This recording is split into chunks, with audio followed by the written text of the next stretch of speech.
who was United's best player last year or the last 5 years? Would you say Bruno? Well, it's Bruno, yeah. Then why is he playing in a deeper position where he can't be as effective? What about Ahmad, who had a great season last year? Well, you look at if you go down that route, you can look at Amad Diallo, who's been playing right wing back. He's a 7 or 11.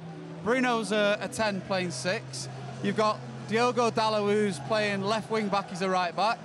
You've got Mbuemo sometimes playing false 9 when he's a 10. So, look, but apart from that, apart from that, square pegs round holes. But listen, I'm not.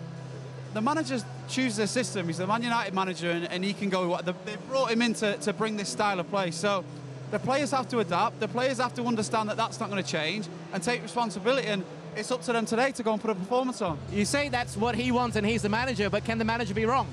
Of course he can be wrong. That's my point. Just like, and of course he can be wrong. But what do? Do we just say that it's not changing and then change the manager again, and then another one comes in and we stand there and say the same thing over and over again? Look, there's a lot of pressure on him. Of course there is. There's a lot of pressure on the players. They have to take responsibility, take ownership, and go put a performance on. Put me in the mind of a player. If it isn't working, would you be wanting change? Or would you be thinking, no, I have to do this for the manager, I have to show the three at the back can work? Listen, we've all played in positions we don't want to play in, and we always say to the manager, I'll play whatever you want me to play. But it will be in the back of their minds.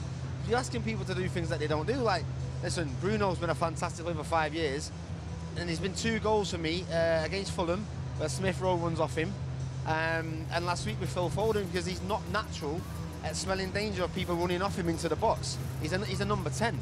So of course he's going home and speaking to even a teammate saying, it's not my natural position, I will try my best. And it's just not working. Like Phil says, there's a number of players playing out of position, and they will be having them conversations, but you still can run around, you can still tackle. There's no yellow cards last week, I don't think, for Manchester United, and that's not good enough. No. Players have to take responsibility, but at the same time, I'm a great believer in square pegs, square holes.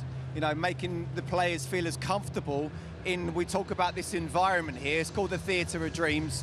You know, the pressure, we talked about the shirt and the weight of the shirt as well. You have to get the players going out there feeling that they can do it. And I just feel as much as I want Ruben Amorim to do well, and I do, maybe not today, but I do, if you just keep doing the same thing all the time, you're going to get the same results. So it's not going to change. Hopefully from United's point of view, it will click. But at this moment in time, even the recruitment, why spend over £200 million on 2 10s and a centre forward and now Bruno Fernandes, your best player of the last half decade, is now playing out of position. So you lose a little bit of him going forward, and he's not a holding midfielder. There's so much that seems to be wrong, but you know. I do think the principles never change, though. It doesn't matter what system you play. The principles never change. You can still run hard. You can still win your duels. You can still pass the ball forward with pace and purpose.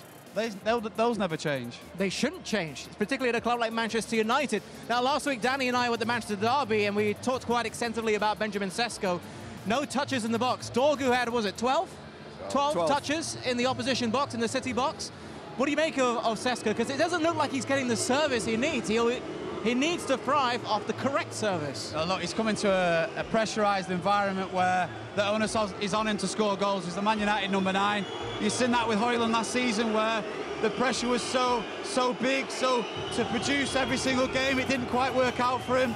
It wasn't for a lack of trying, but you think if Benjamin Sesko is going to have a successful career at Man United, he's got to get off to a good start, and hopefully he can do today. Sesko, you've had a whole week to think about it now, Danny. Listen, I feel sorry for him. Like, he's coming into a pressure situation, and I don't think they're playing to his strengths. You know, when you get it out wide, put it in the box. But I don't think the quality is coming in. Listen, that said, for a Man United striker to not have a touch inside the opposition box is not a good sign. And like Phil says, he's got to get off the mark soon, even if it's a scruffy goal, just to give him some confidence, because we don't want the same thing happened with Højlund, where everyone's blaming Højlund, and that will happen quickly, wearing that shirt for Man United. What do they say? It doesn't matter even if it goes in off your backside. Goal is a goal as long as it counts.